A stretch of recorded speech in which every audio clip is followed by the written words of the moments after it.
변대준의 건강정보.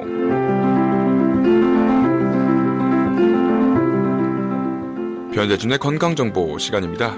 코너스톤 의료원의 변대준 박사님과 함께 건강정보를 전해드립니다. 박사님 안녕하세요. 네, 안녕하셨습니까? 네, 오늘은 어떤 건강정보를 전해주시나요? 네, 오늘은요, 혼동하기 쉬운 의학 통계 용어, 네. 또 우리가 흔히 잘못 쓰는 의학 통계 용어, 이런 것들에 대해서 좀 설명드리겠습니다. 그러니까 저희가 뭐 평소에 이렇게 알고 있었는데, 뭐 A라고 알고 있었는데 B가 원래 맞다. 뭐 이런 식으로 이제 말씀해 주실 텐데, 네. 그러면 좀 의학 용어라고 하면 좀 어려울 것 같다는 생각이 좀 들기도 해요. 네. 알겠습니다. 예를 들어서 한번 시작을 해보려고 합니다. 네네. 네. 어떤 사람이, 야, 이 세상에서 가장 흔한 병이 뭐냐? 라고 네. 이렇게 물어본다면, 흔하다라는 거의 뜻이 뭘까? 라고 그러게요. 한번 생각해 볼 수 있죠. 자, 흔한 병이 뭐냐라고 했을 네. 때는 뭐 제일 많이 걸리는 병이 뭐냐 이런 네네. 식으로 얘기를 할 수 있겠고 네. 그러면 뭐 사람들이 감기 제일 많이 걸리지 않냐 네네. 이런 식으로 좀 답변을 할 수 있을 것 같은데요. 예. 그런데 우리 주변에서 감기를 갖고 사는 사람이 더 많은지 아니면 고혈압을 갖고 사는 사람이 더 많은지 이렇게 한번 세보면 사실은 우리 주변에 고혈압을 가지고 사는 사람이 더 많거든요. 그렇죠. 예. 그러면 고혈압이 더 흔한 병 아니겠습니까? 감기를 계속적으로 갖고 살진 않기 않지요. 때문이죠. 네, 그렇죠. 예. 그렇군요. 그래서 흔하다라는 거에는 두 가지 의미가 있는 거죠. 하나는 얼마나 많이 발생하느냐라는 거고요. 다시 네. 말하면 새롭게 그 병이 생기는 사람들이 얼마나 많으냐라는 게 흔하다라는 거에 한 가지 의미고요. 그렇죠. 예, 이것을 발생률이라고 합니다. 발생률. 말 그대로 얼마나 많이 발생하느냐라는 거고요. 예.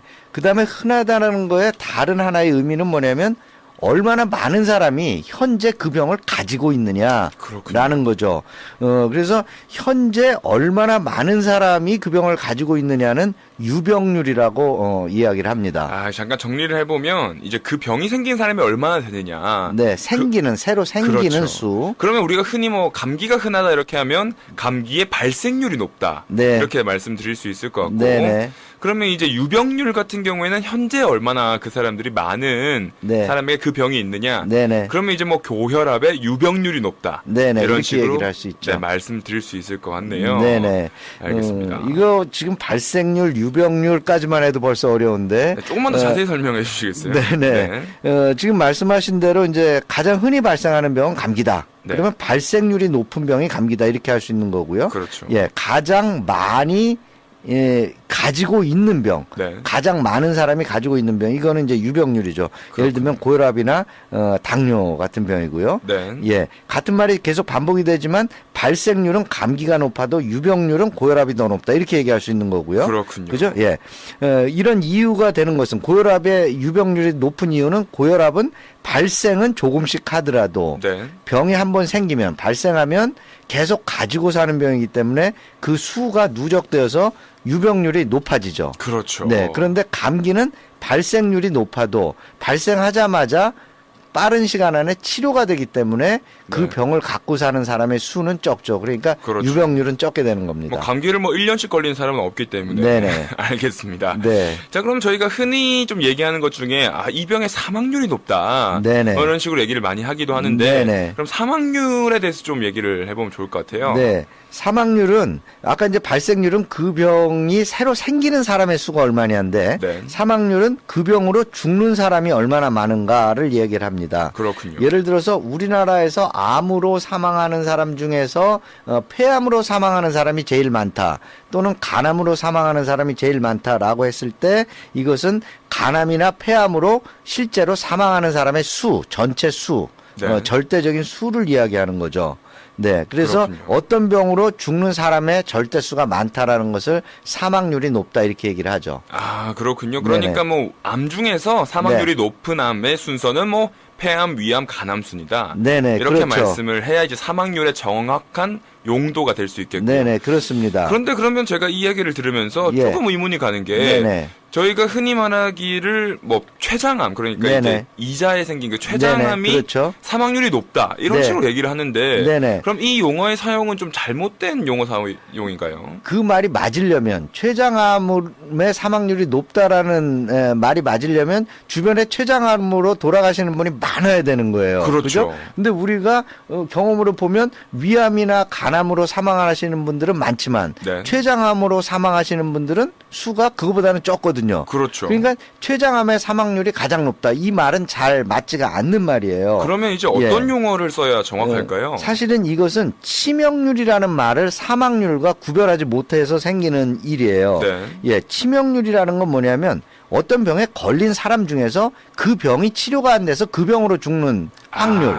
이것이 이제 치명률이 되는 거죠. 그렇군요. 예, 그래서 췌장암은 발생률도 적고 사망률도 적은데 네. 치명률이 높은 거죠. 아. 일단 발생을 하면 치료가 안 되기 때문에 그렇죠. 그 반드시 그 병으로 사망을 할 수밖에 없는 아. 치료 확률이 매우 낮은 병 이런 것들을 치명률이 높다고 합니다. 아, 그렇군요. 네네. 저희가 흔히 생각하기에 사망률이라고 하면 네. 우리가 그 병이 얼마나 치명적인가라고 이제 네. 떠올리기 마련인데 네, 그렇지 않죠. 네, 그 용어는 이제 치명률이라고 고쳐서 네네. 써야 된다. 네. 이렇게 말씀해 주셨네요. 예, 그러니까 사망률은 얼마나 많으냐의 네. 개념이고 치명률은 얼마나 중한 병이냐, 그렇죠. 치료가 안 되는 병이냐 이런 걸 나타내는 개념이 되겠습니다. 간단하게 정리하면 이제 췌장암이 잘 치료가 되지 않고 네. 사망을 많이 그러니까 사망할 확률이 높기 때문에 네네. 이거는 치명률이다. 네, 치명률이 높다라고 이렇게. 얘기하고요. 네, 아, 그렇군요. 네, 사실 지금까지 이제 뭐 흔하다로 발생률, 유병률 이렇게 네. 말을 해봤고 네. 사망률과 치명률에 대해서 알아봤는데 네네.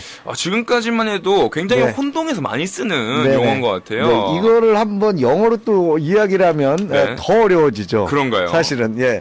근데 네. 영어로도 사실 뭐 다 쓰는 그 단어들이 있습니다. 그래서 여기에서 이제 그 발생률이라는 건 인시던스라고 얘기를 하고요. 인시던스. 예, 인시던트라는 게 어떤 일이 생기는 것을 얘기하잖아요. 그렇죠. 그래서 인시던스라고 하고요. 발생률.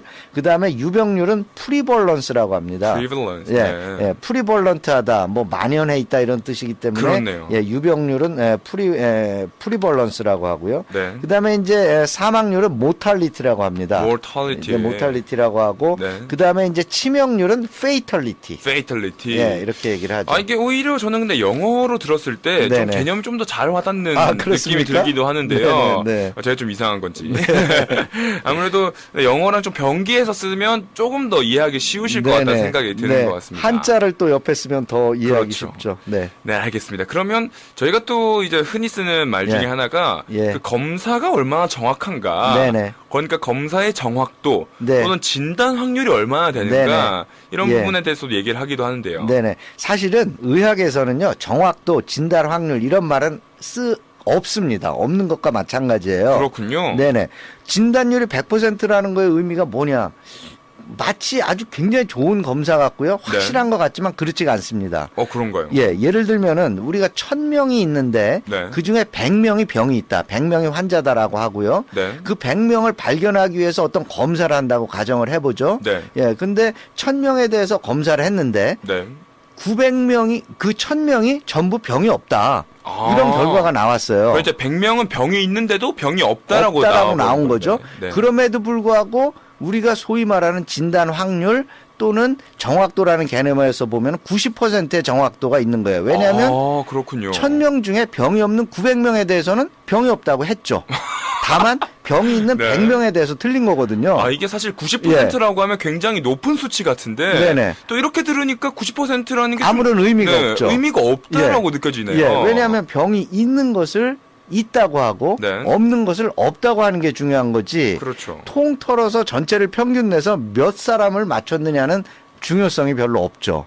그죠? 예. 이 부분은 굉장히 좀 색다른 개념인 것 같습니다. 네네. 그래서 의학에서는 검사가 정확하다 또는 진단율이 높다라는 말은 쓰지 않고요. 네. 예, 어떤 검사를 했을 때 병이 있는 사람을 있다고 이야기할 확률이 얼마나 높으냐. 그렇군요. 또 병이 없는 사람에게는 없다고 할 확률이 얼마나 높으냐를 가지고 그 검사가 얼마나 좋은 검사냐를 판단을 하고요. 네. 의학적으로는 이 용어를 예민도, 특이도라고 이렇게 표현을 합니다. 굉장히 어려운 말이죠. 근데 아무튼 여기서 좀 이렇게 전해드리고 싶은 얘기는 뭐냐면 우리가 단순히 상업적으로 이거 정확도가 높다, 진단 확률이 높다라고 하는 것이 사실은 잘 알고 보면 의미가 없을 수도 있다라는 것입니다. 그렇네요. 만약에 제가 병이 있는데 뭐 네. 진단 확률이 95%인 뭐 약품을 써가지고 진단했는데 네. 근데 병이 이제 없다고 나오면 그 5%가 저한테 걸려버린 거니까 네. 네. 당사자에게는 굉장히 의미가 없는 검사가 돼버릴 수 있는 거죠. 네네. 당사자한테는